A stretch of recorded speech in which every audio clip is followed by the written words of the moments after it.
অনুষ্ঠান আয়োজন করা হয়েছে বিকাল 4 ঘটিকায়। আপনারা অবশ্যই সেখানে আসবেন এবং ভগবানের প্রসাদ, আনন্দ কীর্তন এবং হরিকথা অমৃত পান করবেন। 84 লক্ষ জন ভ্রমণ করার পর দুর্লভ মনুষ্য জন্ম পেয়েছে। জন্ম শান্ত করার জন্য এই দারিদ্র্যমূরূপে স্বয়ং জগন্নাথ অভিন্ন নীলাচল তনু আপনাদের রায়গঞ্জ শহরে আবির্ভাব ঘটেছে। গত মাসের 3 তারিখে এই বিগ্রহ প্রাণ প্রতিষ্ঠা হয়েছে। এই বিগ্রহ সাধারণ নয়, অসাধারণ বিগ্রহ।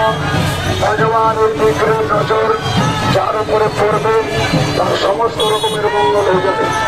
তাই আপনারা আপনাদের যাবতীয় প্রার্থনা করার জন্য